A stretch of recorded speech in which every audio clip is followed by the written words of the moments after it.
26 விஜய்க்கான election கிடையாது. ரெண்டாவது விஜய் கட்சிக்குள்ள கடுமையான கோஷ்டி பூசல் இருக்குது, குரூப்பிசம் இருக்குது. அதாவது நேற்றைக்கு ஒரு நண்பர் சொல்றாரு ஏடிஎம்கே மேலே அப்படின்னா ஆச்சரியமா இருக்கு சார். ஏடிஎம்கே டிஎம்கே எங்க கட்சிங்க ரெண்டு கட்சிகள்ல இருக்கிறத விட பல மடங்கு அதிகமா விஜய் கட்சியில குரூப்பிசம் இருக்குது. இன்னும் ஒரு எலெக்ஷன் கூட ஃபேஸ் பண்ணல, அதுக்குள்ள இவ்வளவு கோஷ்டி பூசல் இருந்ததுன்னா அவங்க எலெக்ஷனை ஃபேஸ் பண்றதே கஷ்டம் அப்படின்றாங்க. இந்த அலையன்ஸ் ஃபார்ம் ஆன பிறகு விஜய் வந்து கம்ப்ளீட்டா சைட் லைன் ஆயிருக்காரு. ADMK BJP alliance April 11 Amit Shah announce பண்ண பிறகு விஜயோட ரெலவன்ஸ்ன்றது கிட்டத்தட்ட வந்து தமிழ்நாடு அரசியலில் வந்து தற்பொழுதைக்கு வந்து ஓரங்கட்டப்பட்டதா மாதிரி இருக்குது. அது ஒரு பப்ளிக் பர்செப்ஷன். எவ்வளோ தூரம் உண்மைன்றது அது போக போக தான் நமக்கு தெரியும். ஸோ இந்தியா டுடேவோட அந்த நம்ம பேசின அந்த ஒப்பீனியன் இதில் கூட போல கூட வந்து விஜய் ஃபேக்டரி அவங்க பேசல, அவங்க இது ரெண்டு தான் பேசுகிறாங்க. ஜென்ரல் பர்செப்ஷனே இந்த அலையன்ஸ் ஏடிஎம்கே பிஜேபி அலையன்ஸ் அதுவும் வந்து குட்டி கட்சிகள்லாம் சேர போகிறாங்க. It's going to be bipolar தான். டிஎம்கே ஏடிஎம்கே அலையன்ஸ் தான் வரும். ADMK BJP and DMK alliance தான் வரப்போகுது. அப்படி இருக்கும்போது விஜயோட ரெலவன்ஸ்ன்றது வந்து கண்டிப்பாக நாம் எதிர்பார்த்த அளவு இருக்காது என்றுதான் இப்பொழுது இருக்க சூழ்நிலையை வச்சு நம்ம இட போட வேண்டி இருக்குது. ஏன்னா நாம் தமிழரும் கிட்டத்தட்ட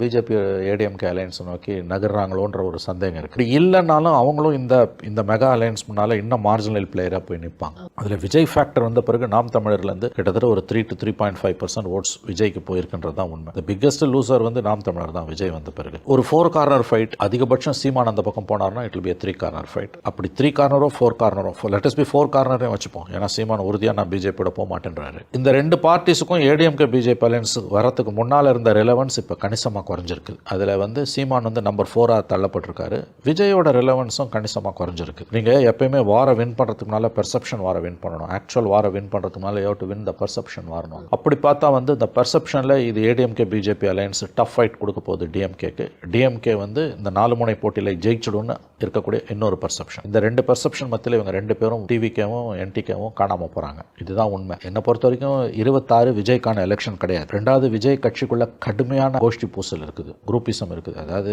நேற்றைக்கு ஒரு நண்பர் சொல்றாரு, ஒரு எம்எல்ஏ ஏடிஎம்கே எம்எல்ஏ, என்ன ஆச்சரியமா இருக்கு சார், ஏடிஎம்கே டிஎம்கே எங்க கட்சிங்க ரெண்டு கட்சிகள்ல இருக்கிறத விட பல மடங்கு அதிகமாக விஜய் கட்சியில் குரூப்பிசம் இருக்குது. இன்னும் ஒரு எலெக்ஷன் கூட ஃபேஸ் பண்ணல, அதுக்குள்ளே இவ்வளோ கோஷ்டி பூசல் இருந்ததுன்னா அவங்க எலெக்ஷனை ஃபேஸ் பண்ணுறதே கஷ்டம் அப்படின்றாங்க. ப்ளஸ் இந்த அலையன்ஸ் வந்த பிறகு அஃப்கோர்ஸ் அது கூட செகண்டரி இஷ்யூ தான். மெயின் இஷ்யூ வந்து இவங்க இந்த அலையன்ஸ் வந்த பிறகு இவங்க பெரிஃபரல் பிளேயர்ஸ், அதாவது வந்து ஓரங்கட்டப்பட்டவர்களாக ரெண்டு பேருமே மாறி இருக்காங்கன்றது தான் என்னுடைய பார்வை. இன்னொன்று பணம் வந்து நீங்கள் பார்த்தீங்கன்னா பணமும் அதிகாரமும் வந்து அடுத்த எலெக்ஷனில் எழுதி வச்சுக்கோங்க. 26 எலெக்ஷன் நம்ம பார்க்காத ரெண்டு பேரும் எந்த எல்லைக்கும் போவாங்க. அவங்ககிட்ட சென்ட்ரல் கவர்மெண்ட், இவங்ககிட்ட ஸ்டேட் கவர்மெண்ட். அவங்ககிட்டையும் பணம், இவங்ககிட்டையும் பணம். அவங்ககிட்டையும் மீடியா, இவங்ககிட்டையும் மீடியா. அவங்ககிட்டையும் ஒரு 40 கட்சி, இவங்ககிட்டையும் ஒரு 40 கட்சி. எல்லாம் பழந்துன்னு கொட்டப்பட்டவங்க. ஸோ இந்த ரெண்டு பெரிய திமிங்கலங்களுக்கு மத்தியில் நடக்கக்கூடிய சண்டையில் சிறுமீன்கள் காணாமல் போகும். பணம் வந்து நினச்சி பார்க்க முடியாத அளவுக்கு ரெண்டு பேரும் இறக்க போகிறாங்க. மறந்துடாதீங்க, நான் சொல்கிறேன். அதுதான் 26 வந்து will be the worst election Tamil Nadu has ever seen.